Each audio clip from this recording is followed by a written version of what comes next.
teachings you heard me proclaim in the presence of many witnesses, and entrust them to reliable people who will be able to teach others also.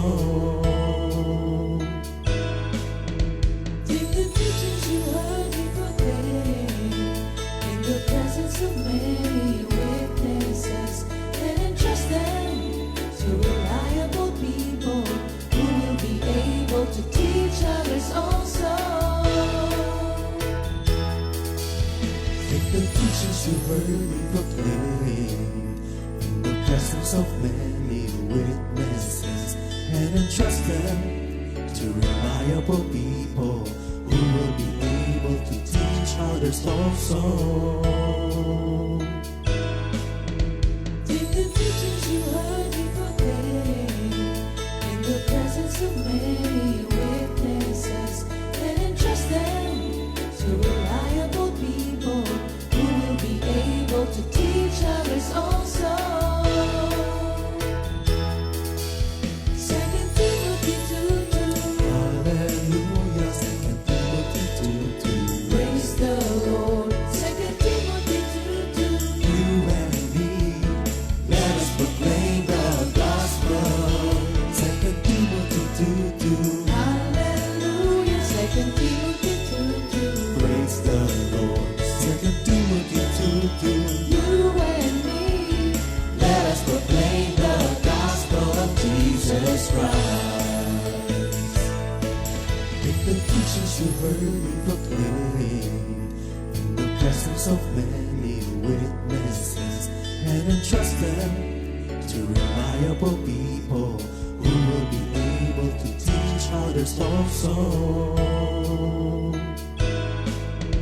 take the teachings you heard me proclaim in the presence of many witnesses, and entrust them to reliable people who will be able to teach others also.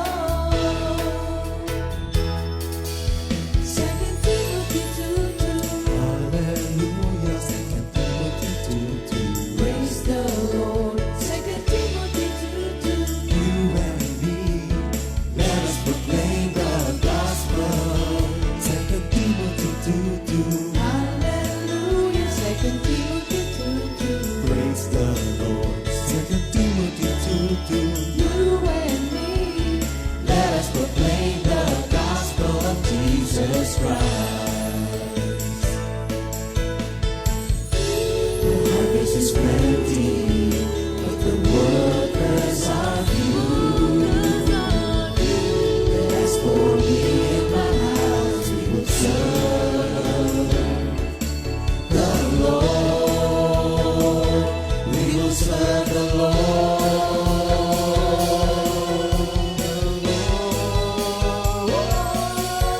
2 Timothy 2:2. Hallelujah. 2 Timothy 2:2.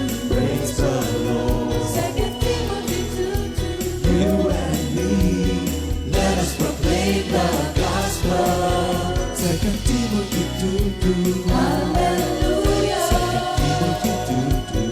Praise the Lord. 2 Timothy 2:2. You and me, Let us proclaim the gospel of Jesus Christ. 2 Timothy 2:2. Hallelujah. 2 Timothy 2:2. Praise the Lord. 2 Timothy 2:2. You and me, let us proclaim the gospel. 2 Timothy 2:2. Hallelujah. 2 Timothy 2:2. Praise the Lord. 2 Timothy 2:2. You and me, let us proclaim, lift up His name, delighting the Lord for His goodness. Let us proclaim, lift up His name, delighting the Lord for His goodness. Let us proclaim, lift up His name, delighting the Lord for His goodness. And He's God.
Diyos ay pag-ibig.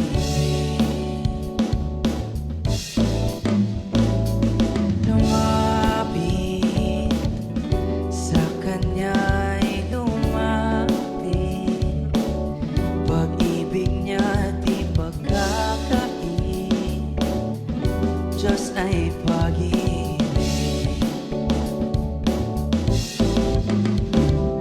Problema mo'y ialay, sarili kalimutan. Huwag ka magduda, manalig ka sa Kanya. Lumapit sa Kanya'y lumapit. Pag-ibig niya di pagkakait. Diyos ay pag-ibig.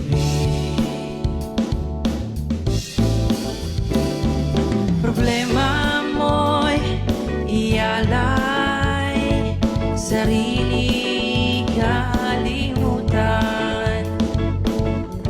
Huwag ka magduda, manalig ka sa Kanya. Siya'y tapat sa pangako niya, di Kanya pababayaan. Buhay niya'y pinagkaloob, ano pang hindi niya ibibigay.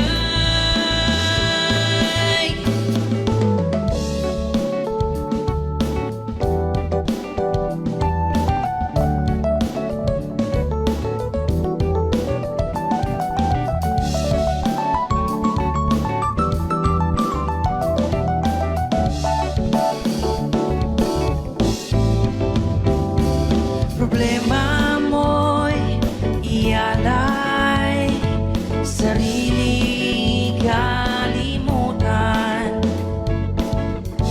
Huwag ka magduda, manalig ka sa Kanya. Lumapit sa Kanya'y lumapit. Pag-ibig niya'y di pagkakait. Diyos ay pag-ibig. Diyos ay pag-ibig. Diyos ay pag-ibig.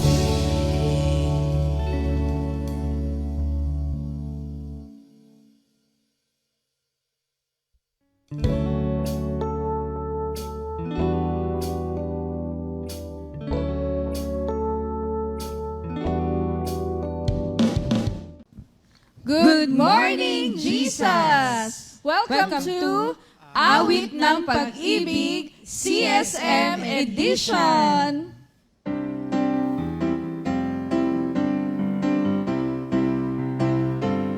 Pagising sa umaga, hanap-hanap ka. Dulot ng salita mo, nagbibigay buhay. Kay sarap namang malaman, may nagmamahal sa'yo. Salamat sa'yo, Panginoon. Walang pagsubok na di mo kakayanin. Sa bawat panalangin, ikaw ay diringgin. Ayon sa Kanyang pangako, di Kanya iiwan. Salamat sa'yo, Panginoon. O kay buti mo, Panginoong Jesus.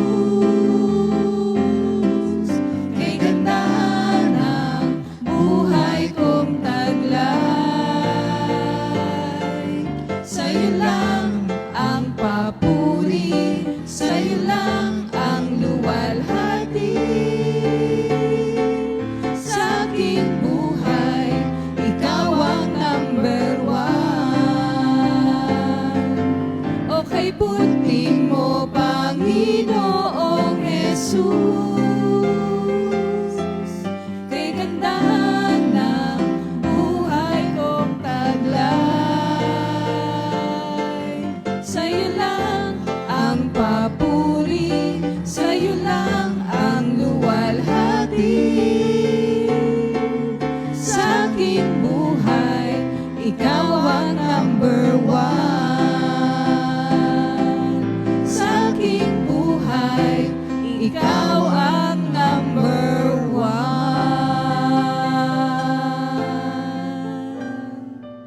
Ayan, good morning Jesus, good morning mga kapatid. Nandito na naman po tayo sa isang episode ng Awit ng Pag-ibig CSM Edition. So last month po, natapos tayo sa series ng About Relationships sa Ate Meredith. So this month, may bago na naman po tayong series na Jesus is Enough. Yan, thank you Lord. So excited din ako sa bagong series natin, Ate Meredith. We're going to learn in the next 4 weeks yung true contentment is only found with our relationship with God. So, relationship pa rin talaga. Sige, pero bago tayo mag-umpisa, pangunahan tayo ni Sister Meredith sa opening prayer. Lord, maraming pong salamat sa umagang ito, Lord, na ipinagkaloob niyo po sa bawat isa sa aming Panginoon. Maraming pong salamat, Lord, sa regalong buhay, Lord, na ipinagkaloob niyo po sa amin. Panginoon, sa mga oras ito, Lord, kayo po ang siyang mabigyan ng karangalan, Lord, sa mga mag-share ng kanilang mga experience, Lord, kung paano po niya kayo na-encounter, Lord. Alam ko na ikaw lang po ang mabibigyan ng kapurihan, Lord, sa gagawin po namin sa episode na ito, Lord, Panginoon. Ikaw po ang mabigyan ng kapurihan, Lord, in Jesus' name. Amen. Amen. Thank you, Lord. Sige, Ate Meredith, sino ba yung mga guests natin? Alam mo, napaka-busy nitong mga to. Kaya I praise and thank the Lord na tumugon sila sa tawag ni Lord.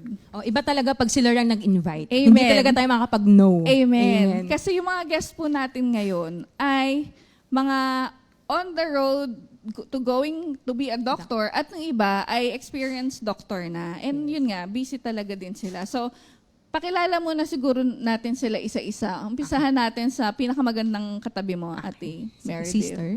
Alright, good morning po. Good morning po kay Lord. So ako po si Sister Bea. So siguro yung iba nalala po ako sa children's ministry pa before.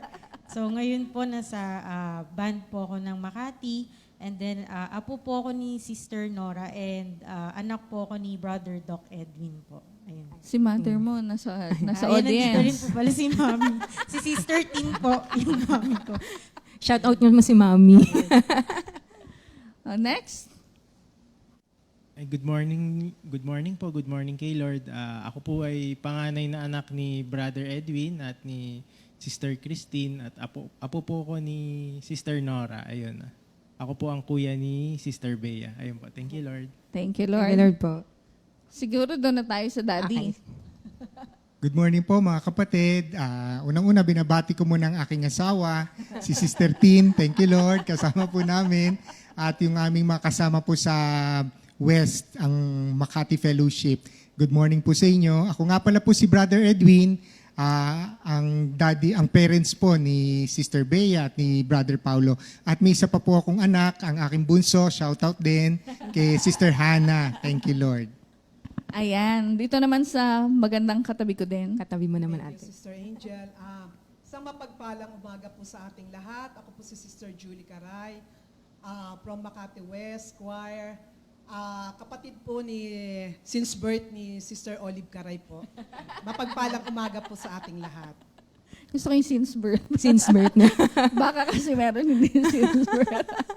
Ayan, thank you Lord. Sige, Ate Meredith, siguro umpisahan na natin, no? Sana natin question para marami-marami tayong makuwang mga lesson sa kanila sa experience nila kay Lord. Sige. Unahin natin si Ate Bea kasi siya yung pinakabata, di ba? Pinakabata at maganda dito, di ba, sa atin. So, Ate Bea, ito yung question. Paano nagsimula yung kagustuhan mong maging doktor? Okay. So, parang application ng medical school ulit yung tanong. Ano na Yan po to? kasi laging tinatanong dun eh. Actually, nag-start po siya nung grade school ako. Wow, Nagkaroon bata. po kasi ng Red Cross parang dun sa school namin. Tapos nag-join po ako. Though before, alam ko lang na in case of emergency, tuturo nila ano yung gagawin. Pero yung one thing na talaga sa akin is nung na-hospital ako before sa ER, napansin ko po na parang may bata kasi doon na umiiyak, as in parang nagwawala siya. Pero nung dumating yung doktor, tas ang kalmado nung boses niya, parang kumbaga sa ano, parang may magic touch na hindi mo ma-explain, na bigla siyang kumalma, biglang nakatingin lang yung bata. Tas parang doon ko na-realize, parang yun yung gift ng mga doktor, na kailangan once na nandun ka sa room, yung presence mo, kumbaga kahit malala na, malubha na yung sakit ng patient mo, parang nakakalma siya na it's gonna be okay. So parang in a Christian point of view, para kang extended arm ka ni Lord na ma-feel ng patient sa room na yun, na nandun si Lord, di siya papabayaan. So yun yung naging realization ko na parang may calling ako dun. Parang yun yung gusto ni Lord na tahakin ko po na path. Yun po. Thank you, Lord. Si Brother Paulo naman tayo. Ayun po. Thank you, Lord. Nagustuhan ko po na maging doktor. Nag-start po yun. Kasi nung bata pa ako, sinasama po ako ni Brother Edwin sa mga dental mission. So kapag nakikita ko po yung usually po kasi kapag sa dental mission at medical mission, yung mga less fortunate nagpapacheck up. Parang yung mga talagang less fortunate na wala nang ngipin, hindi makakain na maayos. Yung function ng katawan nila iba, so nababawasan yung confidence nila. Kaya pagka natulungan sila through medical and dental mission, parang tuwang-tuwa sila, parang na-realize, nakapagbigay sila ng ngiti, parang na-realize ko na sarap pala maging dentist kung service at saka pwede kang gamitin ni Lord na maging blessing sa mga tao. Ayun, thank you Lord po. Balikan ko, Kuya Pao. So, paano yung naging journey mo? So pinili mong maging dentist. So, Opo. paano yung naging journey so sure ka na nung pagkuha mo ng college, yung course mo, ganyan. And then after, what happened? And ano na bang current status mo ngayon? Simula po nung student ako, syempre lahat naman po nag-aaral alam na hindi po madali. Pero kapag kasi na kay Lord ka, may panghahawakan kang salita. So, may times na sobrang dami na pwedeng sasabihin nila kahit sa sobrang dami ng aral, hindi ka na matutulog. Pero parang hindi po kasi totoo yun. Kasi sabi ni Lord, di ba, natutulog ka pa lang, piniprepare niya na yung pagpapala para sa'yo. So, ayun, lagi ka lang hahawak sa salita niya. Tsaka, mapapayo ko rin sa mga youth na nag-aaral, kapag may tinawag ka ni Lord, kahit ano pang ginagawa mo, pwede mong bitawan yan, pwede mong magawa ng paraan kasi si Lord ang magbe-bless sa'yo. Ayun, thank you Lord. Thank you, Lord. Yung how about sa pagbo-board? Kasi may board, di ba? Yes po. Nagkaroon ba ng challenge doon? Nagkaroon ba ng struggle? Opo. Kasi during ng board exam po pala, nagkaroon kasi ng pandemic, so tumagal. Di ba po yung pandemic, halos 2 years. Siyempre, during that, nasa bahay ka lang. Ako po, gumaraduate ako, hindi naman ako sanay ng online class. Tapos darating yung review center na nakatingin ka lang sa laptop. Siyempre, darating yung parang hindi ka sanay, maboboard ka, may stress ka, kung ano-ano papasok sa isip mo.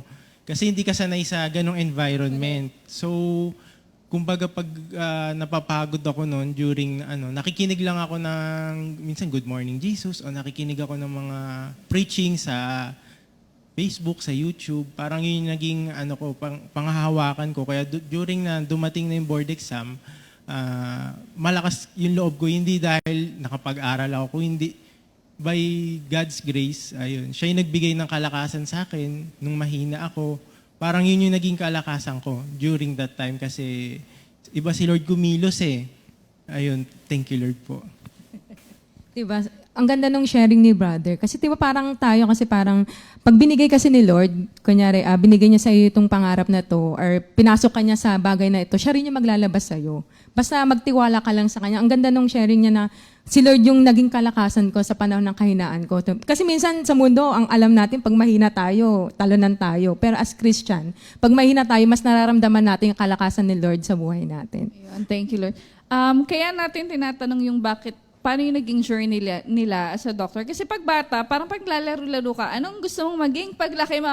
Maging doktor. Bakit? Para makatulong ng tao. Pero without really knowing the full concept. Kasi yung pagiging doctor is not a joke dahil ilang years, tapos yun nga, minsan daw wala ng tulog, di ba? Basta may gising na. Tapos, talagang extensive, di ba? Extensive studying ang kailangan. Eh, yun ngang isang 4-year course, napapagod na yung iba. Paano pa yung pagdodoctor? And ang dami-dami mong minimemorize. So, kaya gusto natin maintindihan, bakit despite of, alam nila, and ginusto pa rin nila. And isa rin sa common talaga na pwede ding ma-debunk, yung naririnig ko talaga is, kasi malaki kita ng mga doktor. Lahat ng doktor mayayaman. Di ba? Ay, ang pupogi, parang ang babango. Kasi alam mo mga well-off sila. So, tignan natin kung makukuha natin yun sa mga guests natin. Sige. Siguro tawagin natin si Doc Edwin. At ano yung current status na rin, Brother Pagan? Pero umpisahan natin sa bakit and ano yung naging journey. Good morning po ulit at napakabuti ng Panginoon. Thank you, Lord. On my part naman po kasi, lumaki po ako sa family ng sa business po. Ang aking mga parents, ang aking mga relative, sa Paco Market po. So, ang layo po talaga ng dentistry. Pero nung pagdating ko po ng high school, syempre, nag-uusap kayo, ikaw anong course mo? Never po na nag-isip ako na, although mahilig din po ako sa business, sister Pero salamat sa Panginoon at sabi ko, gusto ko maging doktor. Sabi ko ganon. Kahit sa anong paraan. Pero kasi kung kukuha ko ng medicine, 10 years.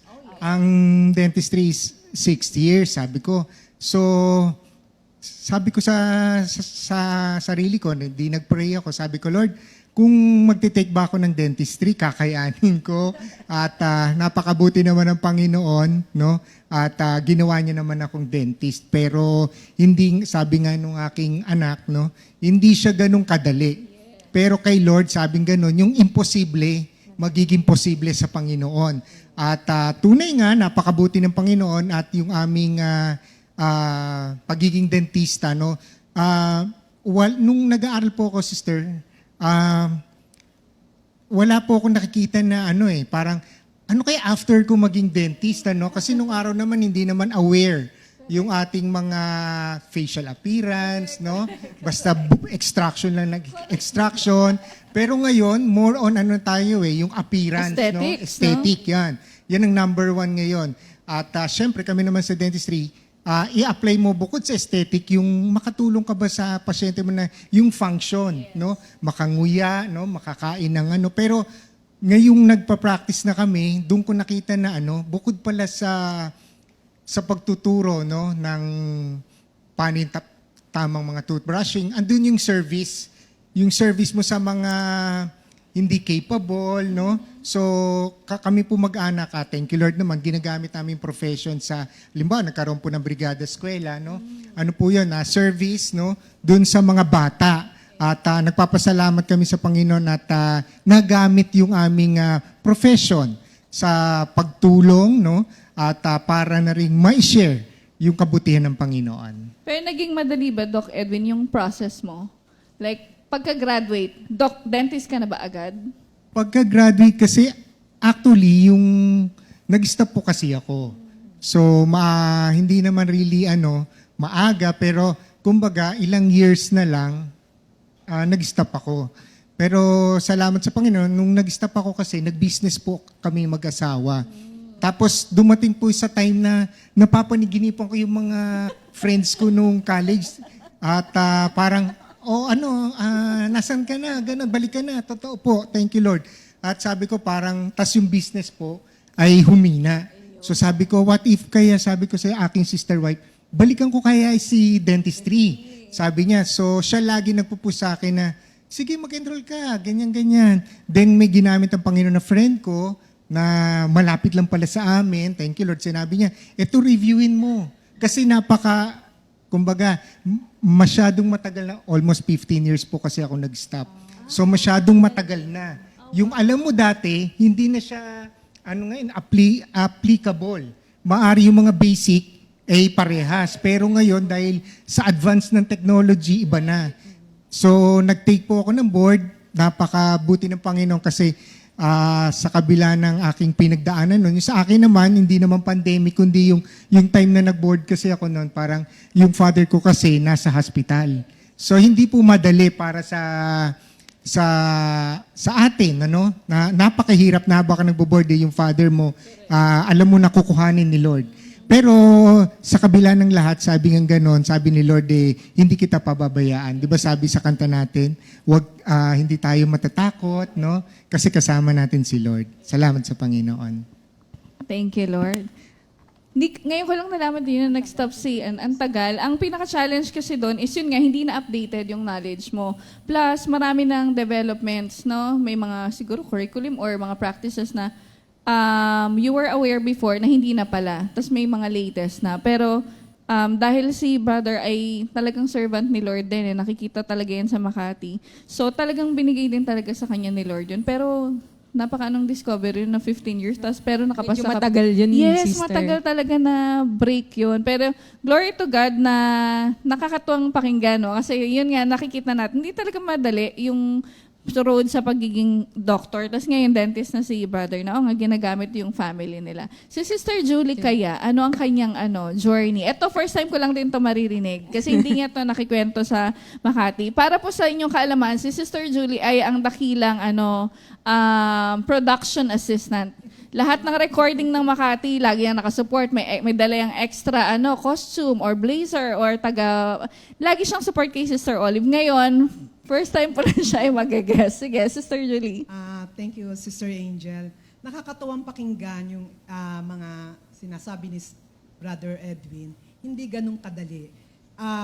And habang nakaupo ko ngayon, nire-reminis ko na halos pareho rin kami kasi nakikita lang ng iba na, dentist na yan. Hindi nila nakikita kung paano nagsimula. Katulad ni Brother Edwin, nagtitinda rin kami ng isda sa palengke at gulay. Pinapaalala nga sa akin ni Ate Olive doon na nakatungtong pa daw ako sa may ibabaw nung tindahan ng isda. Tapos sabi ni Ate Olive, ang ingay-ingay mo, Julie, noon. Ang lakas-lakas ng boses. May bili na kayo isda. Dito ko na kayo bumili sa Riwa. Siguro mga 7, 8 years old ako noon. At an early age, kumbaga, naihubog na kami na magulang namin na ito ang realidad ng buhay na at an early age, pinapakita na nila sa amin na hindi ganun kadali ang na makuha natin yung isang bagay. And then, natutuwa rin ako kay Brother Edwin na yun nga yung sinasabing hindi ganun kadali. Pinaghihirapan po din natin ito na na ma-attain yung goal natin sa buhay. Katulad ko po, naalala ko rin po na kayong mga anak, huwag kayong maano sa inyong magulang yung paulit-ulit. Kasi dati pinagtatawanan namin ito. Kung makaka-relate yung iba yung sasabihin ng magulang. Mag-aral kayo maigi, mag-aral kayo mabuti, kasi yan lang ang tanging maipapamana namin sa inyo. Yung kayamanan na hindi mananakaw o makukuha ni numan. Pero tayo noon bilang bata, ayan na naman. Parang ngayon paulit-ulit, market, kilikili. Parang ganon. Sa isip mo lang yon. Pero yung, ayan na naman, habang kumakain, magsisermon yung magulang, mag-aral kayo, tapusin nyo yung pag-aaral nyo. Pero ikaw, bilang estudyante, nakakabingi. Pero ngayon nyo marirealize na pag na-attain nyo na yung, kasi parang maganda yan parang record din sa tenga natin na, yung, totoo ba yung sinasabi ng magulang ko na kayamanan na pag nakatapos ng pag-aaral, which is true, na yan ang bagay yung pagtatapos natin ng pag-aaral na hindi mananakaw, hindi makukuha ni numan. Nung tinatanong mo, Sister Angel, kung paano ako naging nung una, ang gusto ko maging teacher. Kasi sa bahay namin, meron kaming space doon, tapos yung mga kalaro ko at my age level, ako yung teacher, tapos nakaupo sila, nakikinig sila sa akin, meron akong blackboard, meron akong chalk, tapos meron akong class record, chinecheck ko yung attendance nila.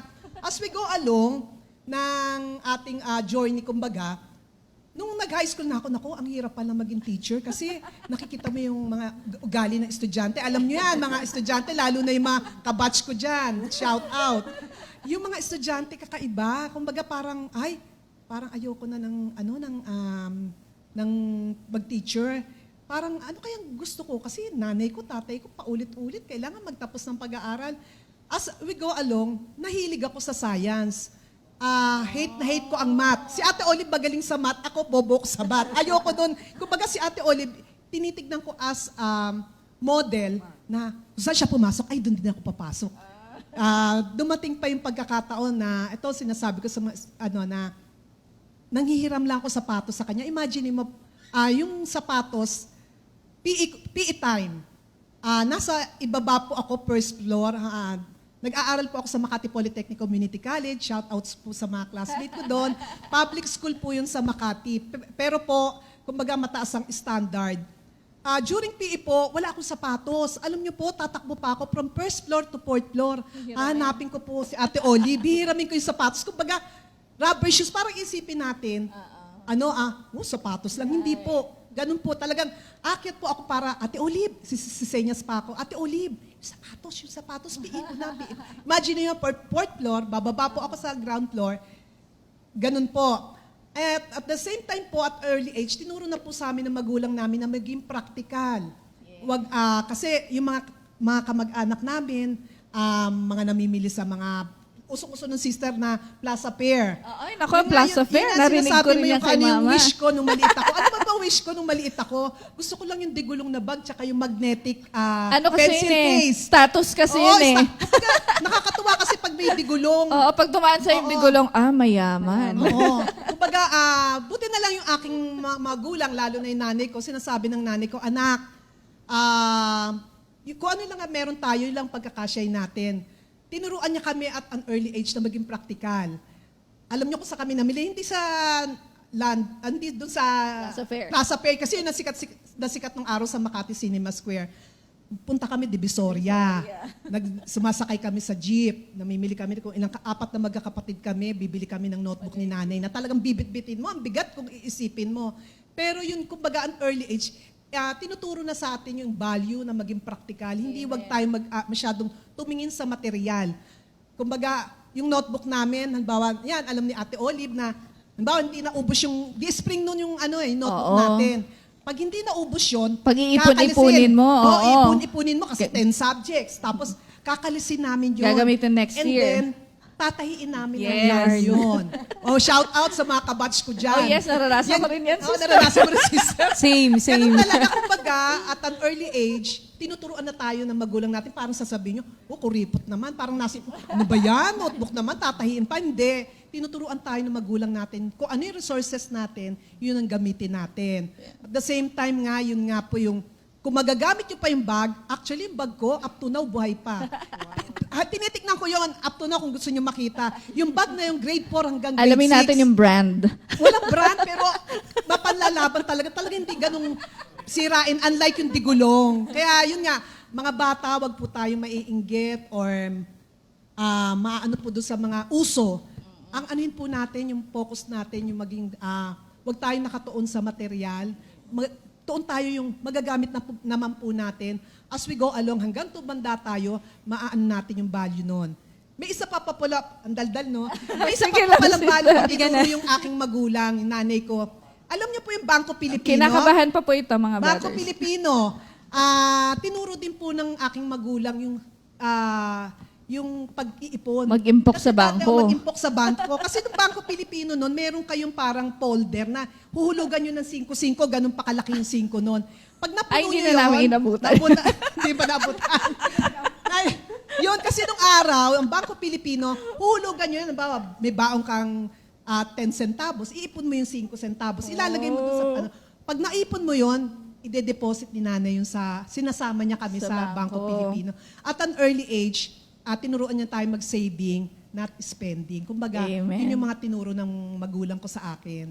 At the same time po, tinuruan din po kami ng magulang namin na every Sunday po kailangan magsimba po. Amen. It's a big no-no pag nagpapasalamat ako sa Panginoon at binigyan kami ng magulang na in-inculcate na po sa amin yung religion, yung value at knowing God at an early age. Na up to now, di natin alam no, parang routine lang.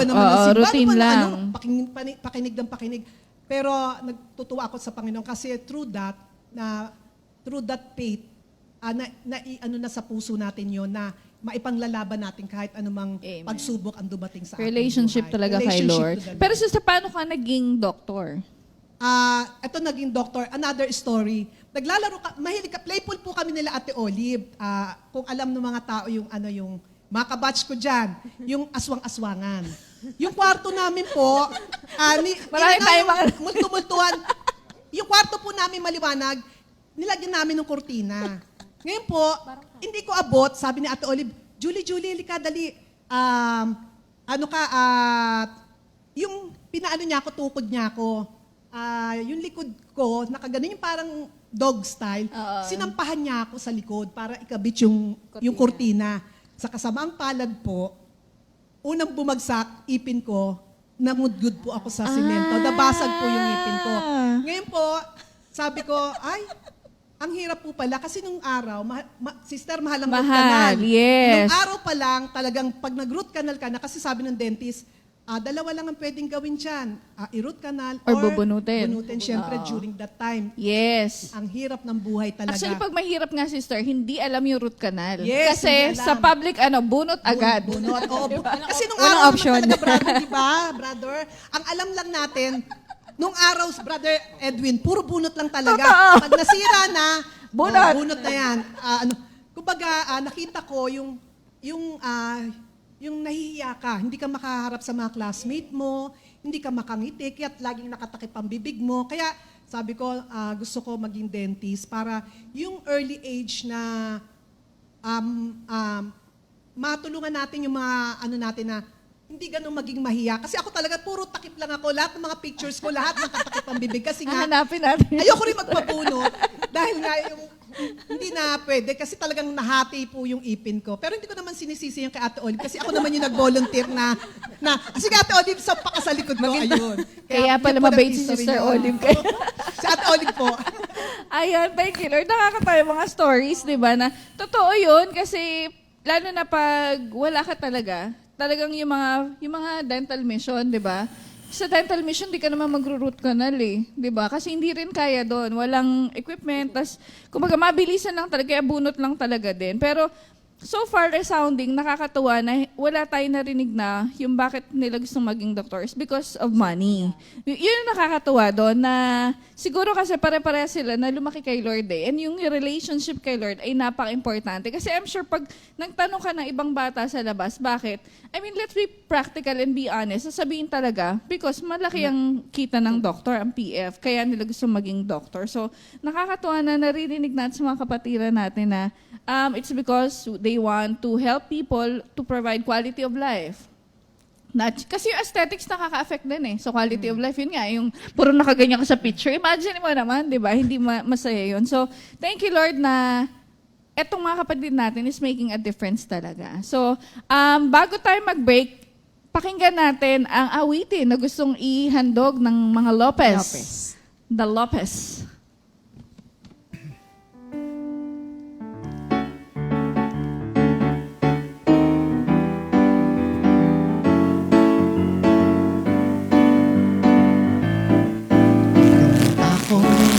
Di kita iiwan, di kita Pababayaan magpakailanman. Huwag kang matakot, di kita iiwan, di kita pababayaan.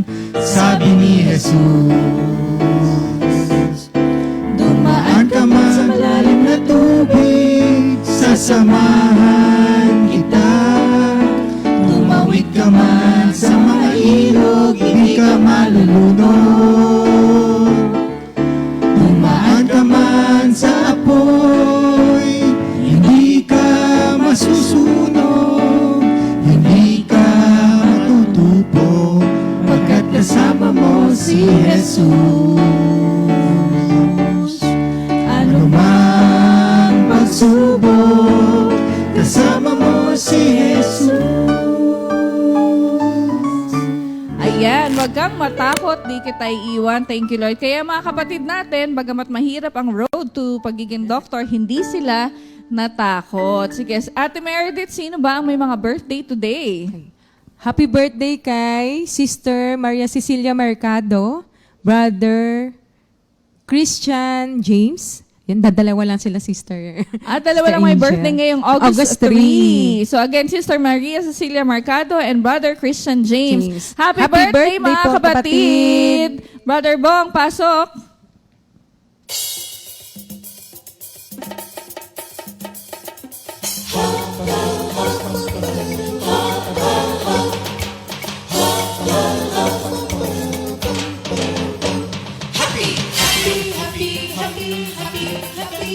Happy, happy birthday.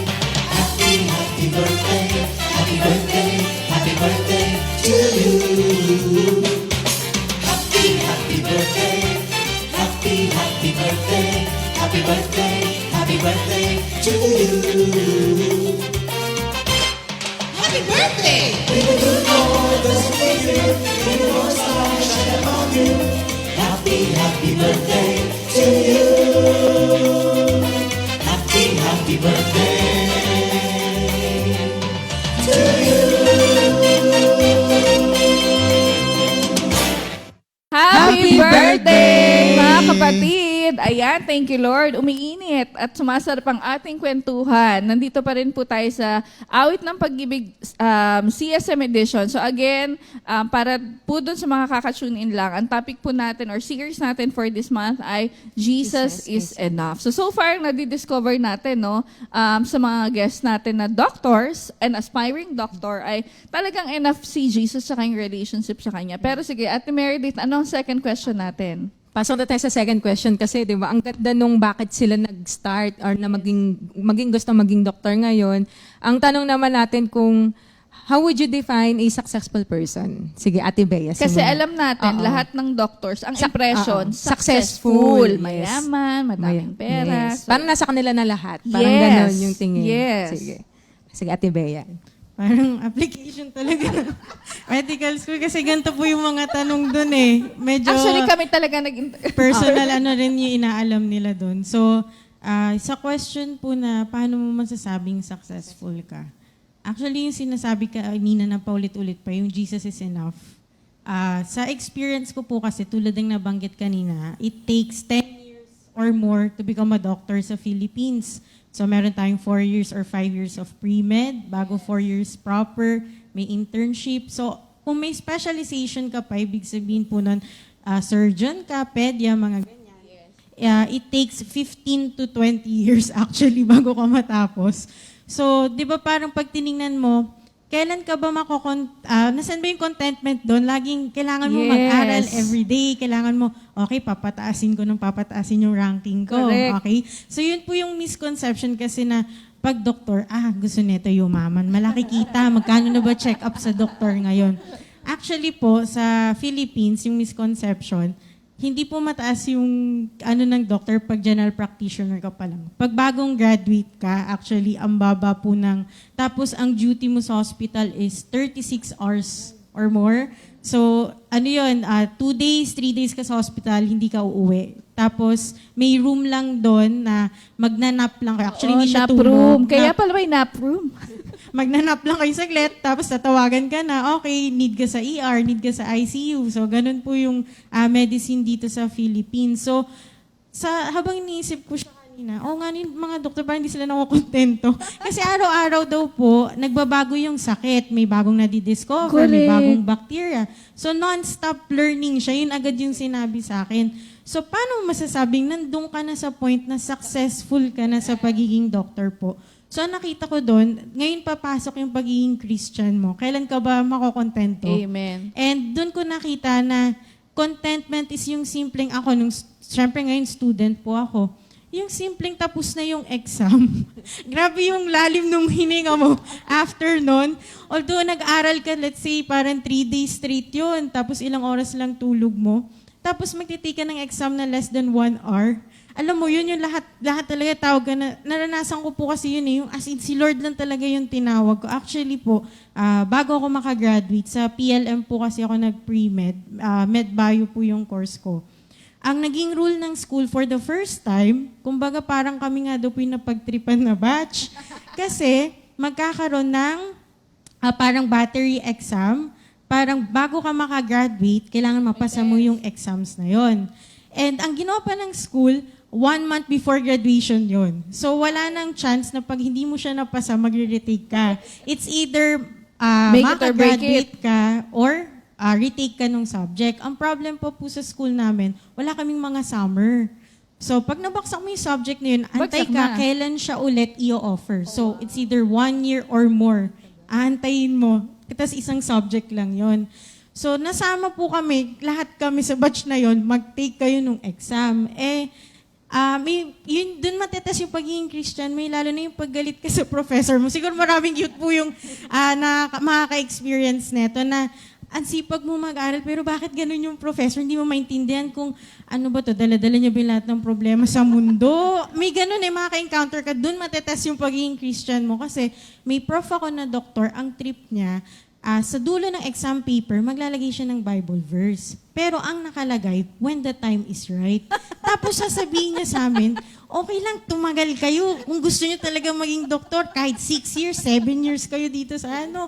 Siyempre, pag ikaw Christian, si Lord ba yung anong when the time is right? Ang prayer ko kay Lord, Lord, gusto ko nang graduate. Ang tagal ng medicine, kung papatagalin ako ng prof, baka 40 na ako, ganun, dun pa lang ako gagraduate. So, ang ginawa ko, nilagyan ko rin ng Bible verse, yung dulo ng exam paper. Amen.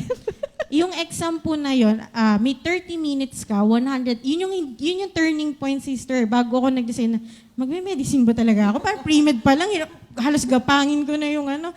Yung exam po is 100 points, 30 minutes. Kailangan maka-60 ka para pumasa. Yun yung passing. Ang problem pa, ang scope po ng exam, yung buong SEM na inaral nyo. So from ulo hanggang paa, yun ang sakop. Aaralin mo yung anatomy ng buo talaga. So may 2 days ka para mag-review. Yun yung gusto ng prof. So sabi ko, 2 days? Paano mo mamememorize yung buong katawan ng 2 days?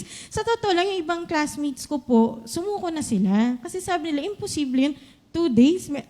Dinaig mo pa yung ano. Pero dun ko na yung pagiging Christian, sino ba gumawa sa atin? Si Lord. Amen. So lahat ng knowledge na need mo, although it seems so impossible, magugulat kasi naniwala po kasi ako si Lord gagawa ng paraan Na although parang suntok sa buwan, kung baga sa atin, sabi ko mapapasa ko tong exam na to. Sabi ko, nararamdaman ko yung Romans 8:28 na Amen.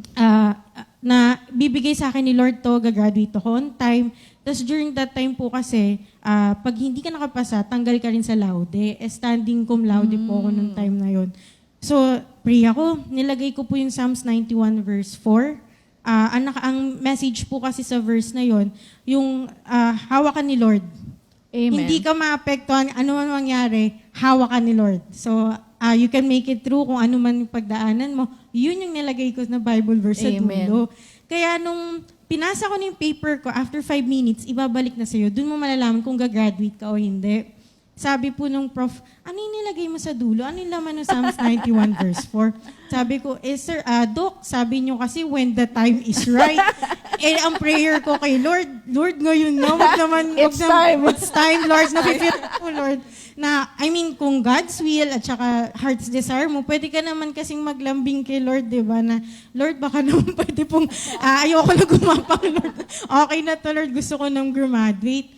Ang alam niyo po, umiyak po ako on the spot. Ang score ko, 60 over 100. So passing rate. Yes. Tapos parang sa room na yun, 5 lang kami yung pumasa. Wow. Tapos nakatitig yung prof ko, isang mali mo lang, di ka gagraduate. Sumakto ako na 60 over 100. Iyak ako na iyak. Tinawagan ko sila, mami. Sa tatawa yung mga kaibigan ko para daw pumasa ng board exam. Graduating exam pa lang yun. Tapos, ang ano pa doon is grabe talaga si Lord. Kasi ang naging prayer ko na noon, makagraduate lang on time. Parang medyo tanggapin ko na kung matatanggal ako sa laude, ganun. Pero hindi ganun mag-bless kasi si Lord Amen. So, pagkatapos po nun, the next day, in-announce, gagraduate po akong cum laude ng batch Wow, namin. praise So, God. grabe talaga si Lord. Ikaw yung mapapa-speechless na.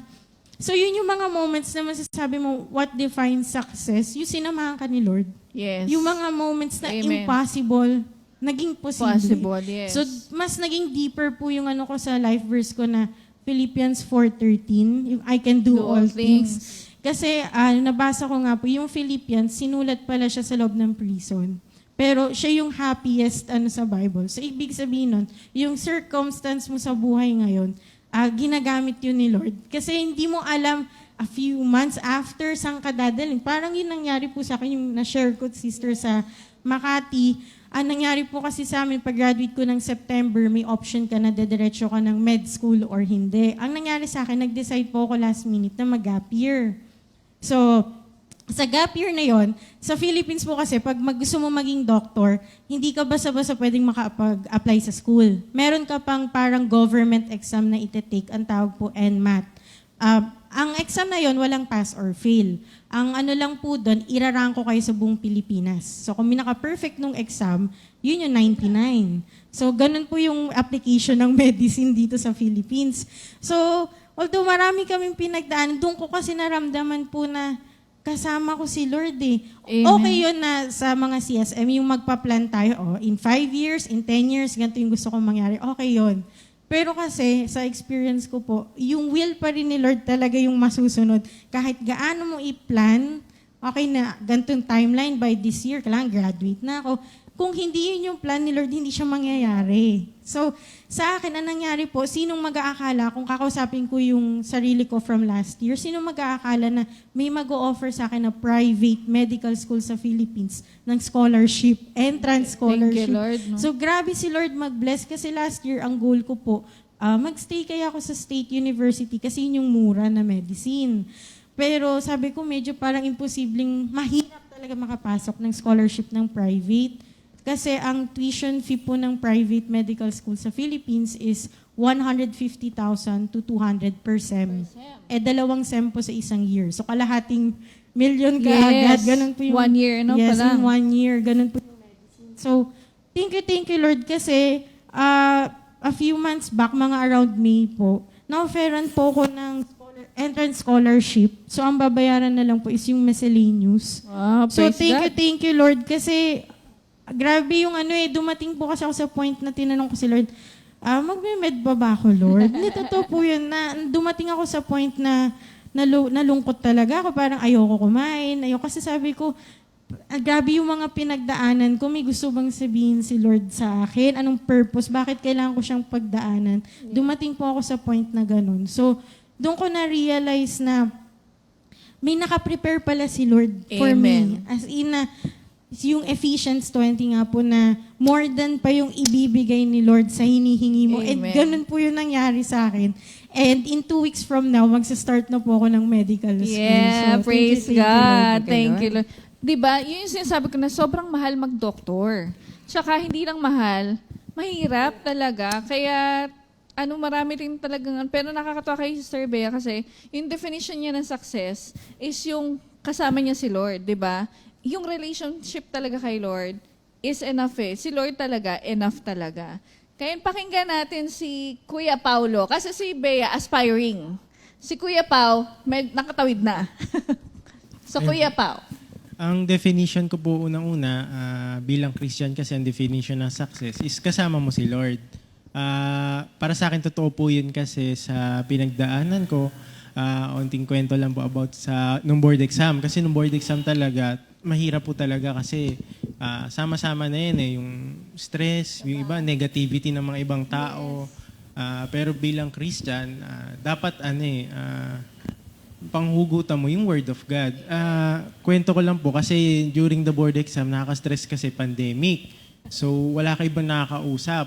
So, ang tanging nakakalabas lang po ko, kasi puro review ko, pag mag-church. And thank you, Lord, kasi during board exam, nung una parang mapapanghinaan ka loob kasi sa mga nababalitaan mo, ganyan-ganyan. Tapos sa mga inaaral mo. Tapos syempre sa review center, may mga exam ka rin after ng review. Parang iniisip mo, ang hirap naman ito, ganun-ganyan.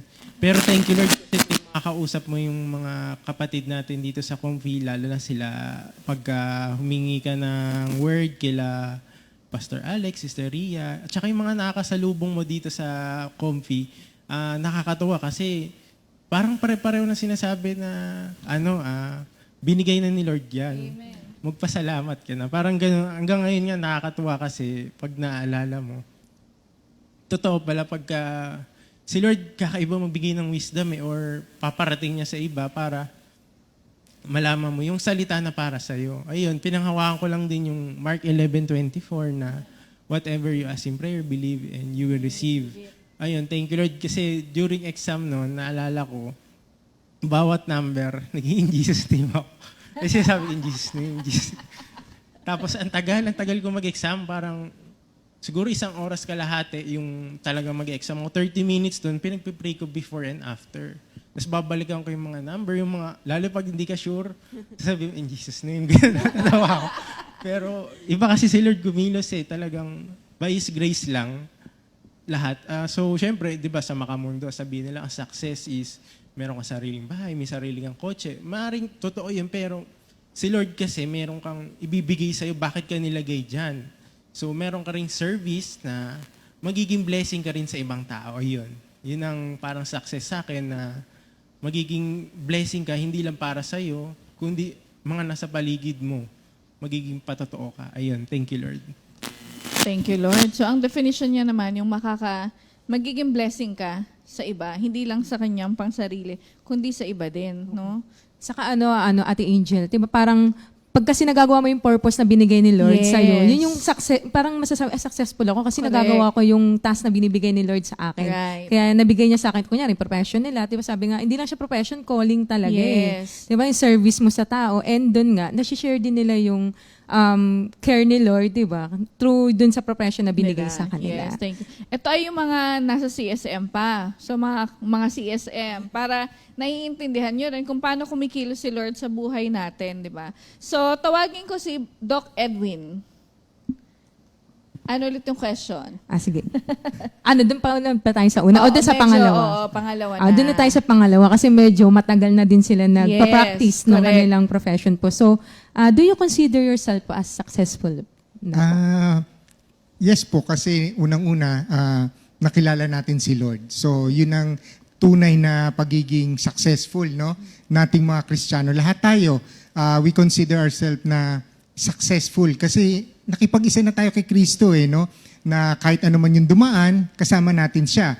At yung sa profession nga po, makonsider ko na successful kasi po na ibabahagi namin yung yung word of God.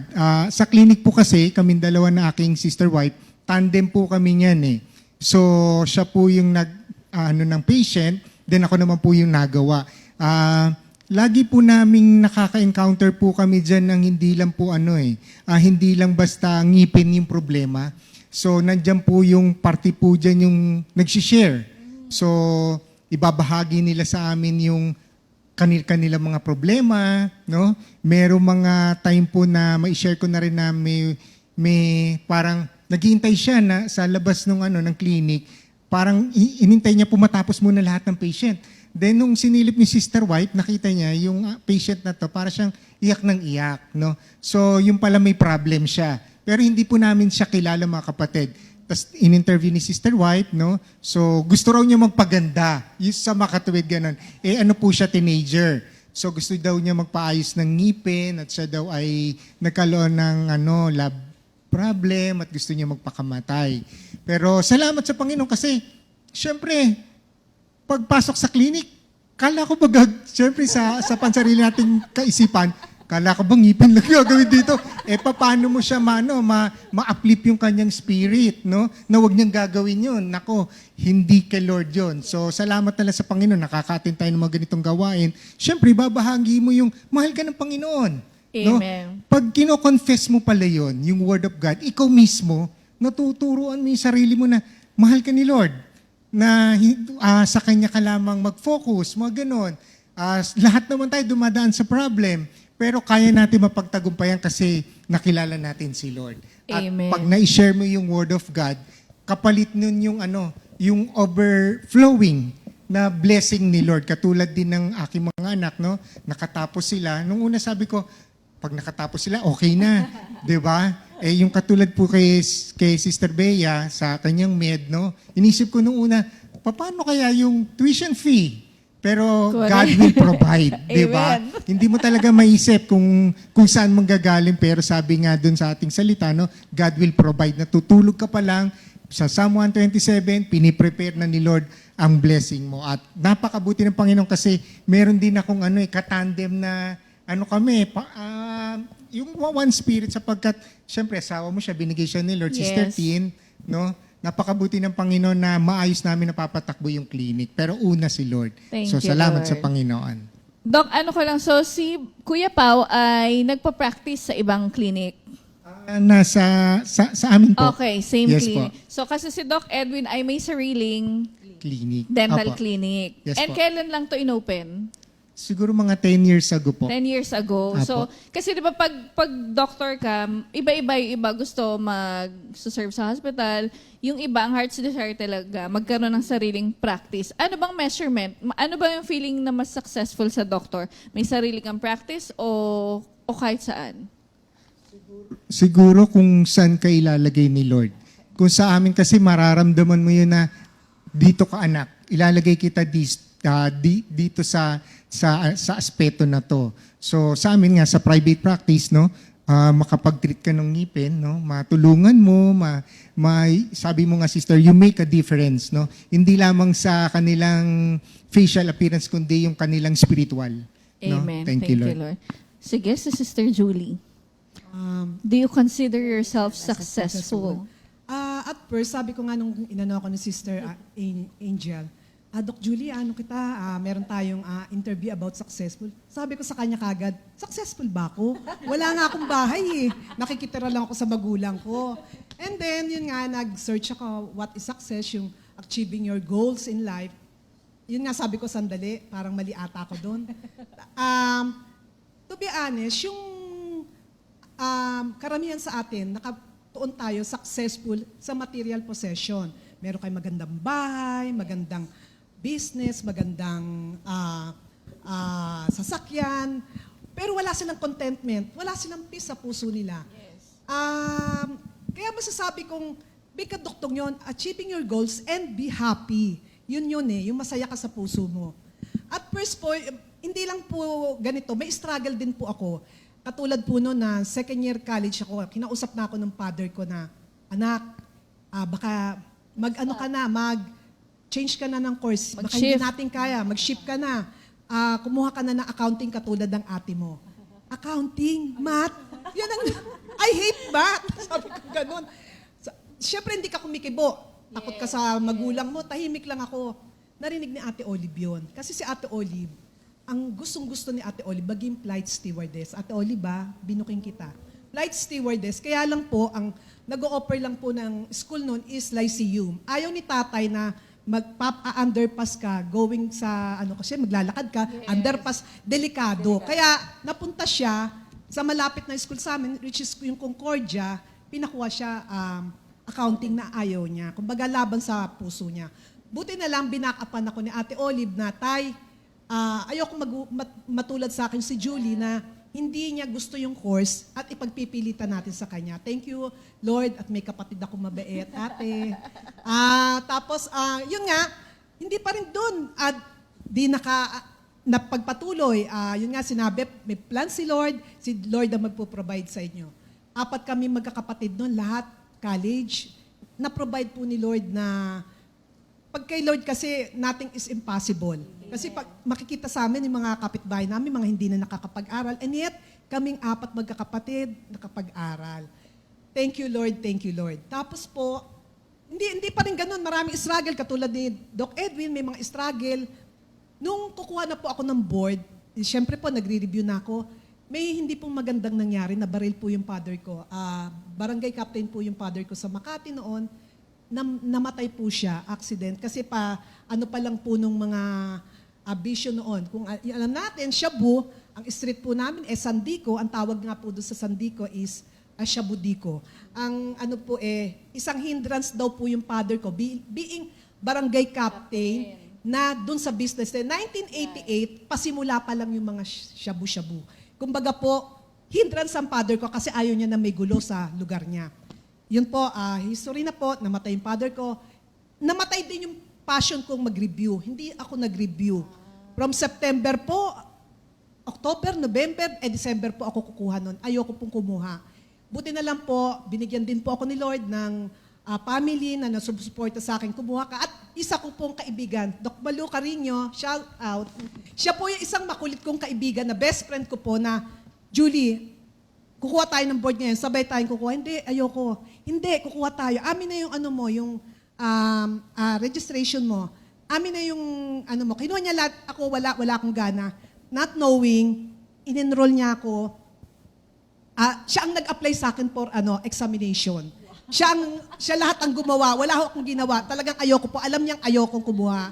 And yet po, nung malapit na po mag-exam, kukuha ng board. Kumbaga po, sabog ang utak ko, wala po ako talagang, hindi ako naka-review. Yan, nakakatuwa kasi sabi ni Brother Paulo, nakapag-review ako kasi last few minutes na lang, yung first day lang na subject ang na-review ko. Talagang hindi ako nakapagbukas ng reviewer. To be honest po, parang sabi ko, Diyos ko, kukuha ko, hindi ako naka-review talaga, ayoko na. And yet, alam niyo po, talagang pag may plan si Lord, yun nga, when you pray, katulad din ni Brother Paulo, when you pray and ask for something, believe that you receive it and it will be given to you. Lord, yan ang pangako ko yan po ang gusto ko makatapos ng pag-aaral, maipasa ko tong board na ito. Alam niyo po ba, during examination, yan, nakakatuwa kasi naaalala ko lahat through Brother Paulo Reminiscing, and Brother Edwin, nare-reminisce. To be honest po, during examination, pag binigay na po yung exam, tarantahan na po yung estudyante sa loob ng room. Nag-a-answer na sila. Ako po, alam niyo pong ginagawa ko, dahil wala po akong alam. With all, bago po ako kumuha, nakapikit po ako, naka-lay hands po ako. Sila nag-a-answeran na po sila ng mga examination paper. Ako po hindi po. Take time, Lord. Alam niyo po, wala po ako, hindi ako naka-review, hindi po ako, kayo po, kumbaga, kayo po ang bahala sa bawat exam. Ilang examination yun, nakikita ko yung proctor, siguro sabi niya, ano ba itong ginagawa itong batang to? Lahat sila nag-e-exam na. Ito, nakapikit, pero naka-layover ako. Talagang hanggat hindi ako tapos magdasal, hindi ako titigil. At ako ang huling-huling magpapasa, hindi ako yung nagmamadali, ipasa, hindi. Katulad din ni Paulo, ang tagal ko. Siguro hanggang sa isabihin na po ng proctor Time's sa up. final, time is up, doon na lang po. Kaya nakakatuwa po, take one lang po ako. Alam ni Lord na yung heart's desire. Kumbaga yun nga sinasabi, yung mga ibibigay niyo sa'yo ni Lord dahil alam ni Lord, may ibibigay sa'yo si Lord. Alam mo yung pangako sa'yo ni Lord. Kaya nothing is impossible. All is possible pag tayo na kay Lord. Thank you, Lord. Amen. Punong-puno ng burning desire si Sister Julie, di ba? Ituloy-tuloy mo na yan, Sister, sa pag-awit kay Lord.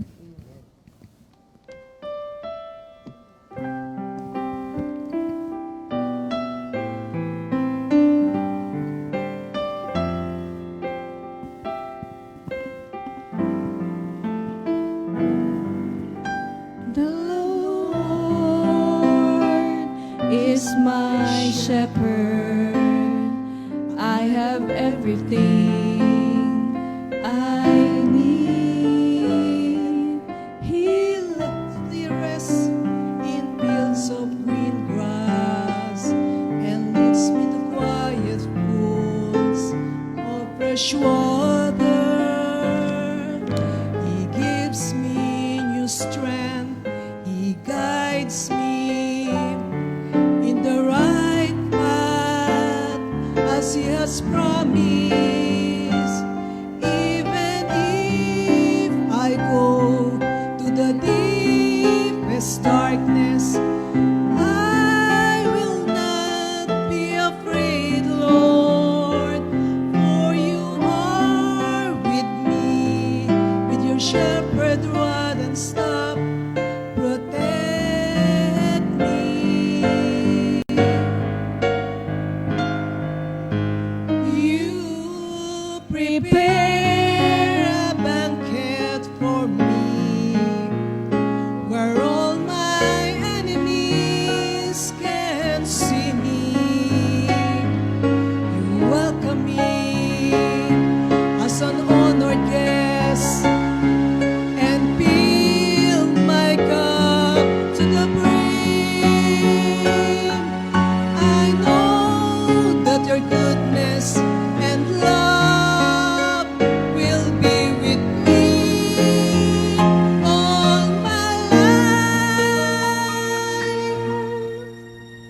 and Your house will be my home as long as I live.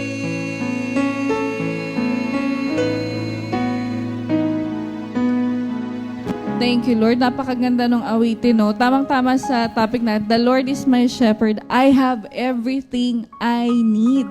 Yun yung paulit-ulit nating naririnig sa umagang to. So, Very quick, just to recap and share. Yun nga, we're starting to discuss yung topic natin in a series about Jesus is enough. Kasi we want to learn yung true contentment is only found through our relationship talaga with God. Halimbawa, sa pagsagot sa board exam, 'di ba? Sa pagde-decide kung magme-medical school ba ako, kung magde-dentist pa ba ako o tutuloy ko yung business ko, 'di ba? So, kung mag-shift na ba ako ng course or hindi. So, talagang lahat 'yan nakukuha natin yung wisdom kay Lord. In our society kasi and in the world that we're living in today, ano talaga yung scream ng uso to, bagong release to. And digital marketing does a really, really good job in attracting people na, oh, buy me, get me, oh, i-achieve mo to, di ba? O travel goals, o punta ka dito, punta ka doon. So parang, minsan, ang nagiging goal, I want to make more money so that I can meet my goal. Di ba? Kasi, ay, nakapunta na siya doon. Ay, nakabili siya. Meron siya nung latest model ng iPhone. Di ko na nasundan yung number ng ano. Oh, may bagong release ang New Balance. Oh, may collection dito yung mag-aama. Alam ko yan. Pag may bagong labas ang New Balance, pagtingin sa fellowship sa Makati, tignan mo lang yung mag-aama at mag-iina. Meron na sila niya. But because, kasi nabe-bless sila ni Lord. So, yun.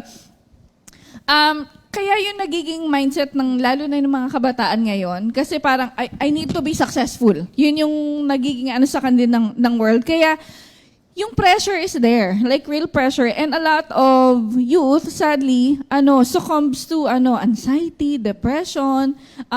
Kaya importante yung nandito sa gawain ni Lord. At ang talagang common ng world definition sa success is nice clothes, yan, expensive sneakers, cool cars, ganyan, phones, tapos magkano naman ang savings account mo, di ba? Digits. Oo, ilang digits. So ganun mo siya nakikita. Pero one thing is for sure na yun nga, people spend a lot of time and money and energy to project yung image ng hey, I'm successful. Parang, if I wear this, I look successful. Yun yung nagiging definition, which is, nakakalungkot din. Pero ang question kasi doon, and the bigger question is why? Kasi a lot of people are convinced na it will bring us happiness. Yun yung sinasabi ni sister na, successful, happy ka ba? Di ba? Do you have peace? Yun yung bigger question doon eh. And minsan, napapaisip din tayo na, sige, pag marami na akong pera, magiging satisfied ba ako? Magiging happy ba ako? That's a very good question kasi nga sabi nila, ito lagi kong yung realization lagi na, ang taong walang sakit, ang daming prayers, ang daming gusto, pero ang taong may sakit, isa lang ang gusto, gumaling. Mga doctors, di ba? Kasi yung quality of life, they want to enjoy. Kasi it doesn't matter if you have a lot of money, if you won't be able to enjoy it, di ba? So, ang word natin today is, yun nga, sa Matthew 6:24-33. Sige, ako nababasa, Sister Meredith. No one can serve two masters. Either you will hate the one and love the other, or you will be devoted to the one and despise the other. You cannot serve both God and money. Therefore, I tell you, do not worry about your life, what you will eat or drink, or about your body, what you will wear. Is not life more than food and body more than clothes? Look at the birds of the air. They do not sow or reap or store away in barns, and yet your heavenly Father feeds them. Are you not much valuable than they? Can any one of you, by worrying, add a single hour to your life? And why do you worry about clothes? See how the flowers of the field grow. They do not labor or spin. Yet I tell you that not even Solomon in all his splendor was dressed like one of these. If that is how God clothes the grass of the field, which is here today and tomorrow is thrown into the fire, will he not much more clothe you, you of little faith? So do not worry, saying, what shall we eat, or what shall we drink, or what shall we wear? For the pagans run after all these things, and your heavenly Father knows what you need them when you need them. But seek first His kingdom and His righteousness, and all these things will be given to you as well. So, napaka-importante yung Matthew 6:33 talaga din. No? Pero binigyan niya tayo ng mas more background kung saan nanggaling yung main verse. Pag si Lord talaga, tapos na. I mean, wala na, end game na. Kasi Jesus really is more than, sabi nga sa kanta ni Sister Julie, I have everything I need. May isa pang discovery, pag hinimay mo yung verse na Sa beginning kasi ng verse, Jesus is telling us na hindi possible to serve two masters. From the word serve, actually associated siya sa slavery. Powerful words yun kasi which means Jesus is making a direct and powerful statement na the slave should completely be obedient to his master. In other words, a slave's loyalty cannot be divided between two different people. Ang hirap kasi pag dalawa yung nagbibigay sa ng utos, do this, do this, do that, parang, nakakalito, di ba? So, Jesus is clearly telling us that it's not a bad idea na mag-serve ng two master, but it's not possible. So, hindi talaga siya dahil mahirap talaga siya. Again, you cannot serve God and money. Yun yung inaan natin this morning. So, no matter how much you get, parang maghahanap ka pa rin eh. You still want more. Alam minsan, and I praise and thank the Lord na nandun ako umabot ako sa level na yun. Dati kasi, alam naman din natin na parang pare-pareha naman tayo na we didn't have anything then. Wala rin talaga. So alam ko rin talaga na yung magtitinda ka bago ka makapasok. Dumaan din kami dyan, sister, na pero ngayon may mga times na, ay gusto ko yun, may bago. Tapos pag nabili mo, tapos parang pag nabili mo na, tapos, parang, di naman siya nakapag-add ng value sa akin. Hindi naman tumaas yung market value ko. Hindi rin naman ako naging better person. Alam mo, may umaabot na tayo sa ganon. So, kasi nga, you will never be satisfied. Ang hirap din talaga hanapin ng contentment. However, your relationship with God through prayer, study, and worship provides a deep down satisfaction na hindi mo makikita sa material possessions. Yun nga yung peace, yung true happiness, yung contentment. And when God is your master, He gives you good things. So, baliktad. Hindi mo pinopursue yung materials or success or yung money, but instead, when you pursue God, these things follow. Kasi sabi nga sa Matthew 6:33, and all these things. Pero wag kalimutan yung and His righteousness. Diba? Meron talaga. Dahil, is being a Christian easy? No, of course not. Of course not. Kasi mas na double tayo standard eh. At mas mataas yung standard nila sa atin, hindi pala double standard. Mas mataas yung standard nila, parang, ay, Christian daw siya eh. So, ang expectation nila agad, umaangat na ganon as compared sa regular person na hindi believer. So, yun. Nakakatuwa na dahil ginagamit yung community natin, Comfy, na katulad ng mga CSMs like Bea and Pau, at early age, alam na nila na, no, I'm doing this not because of money, because I have to buy a lot of things, I want to be wherever I want to be, but it's because for the Lord. Kasi at the end of the day, as Christians, ang main role naman natin is to give glory to the Lord. Tapos, talagang bonus na lang and icing on top, the things that we enjoy. And I can really say na si Doc Edwin is successful. And Sister Julie, why? Kasi they're happy, they're able to help. And not just that, they get to enjoy the material things. Kumbaga yung monetary benefit nung nagiging service nila kay Lord. I mean, they are able to send like 2 doctors. And it's not, cheap. They have a car, they have their own clinic. Si Sister Julie, nakakapag-travel to. Paalis to ng this coming September. She's going to US. And it's not cheap din, di ba? But we get to reap and harvest this blessings na yung mga icing on top kasi nagsuserve tayo kay Lord. So we're not serving money, but we're serving our Master, who is the Lord. And binibigyan niya tayo ng bonus for us to be able to share and maging blessing tayo sa iba para makita na, ay, ganun pala pag Christian ka. So, talagang truly, ang takeaway natin today, si Lord lang talaga, sapat na. Hindi yung, ikaw lang sapat na. Hindi. Kay Lord lang yon. Kasi sa mga bata ngayon, si Lord lang talaga, sapat na. And we cannot ask for more. Talagang Jesus is truly enough. Kaya thank you Lord mga kapatid sa pag-tune in sa amin this morning. But before we end, aawit muna kami kay Lord. Closing prayer, Ate Meredith.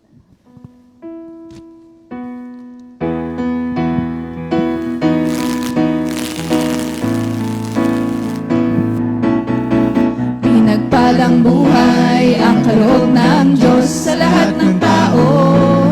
May takot sa Kanya, pinagpalang buhay ang kaloob ng Diyos sa lahat ng tao.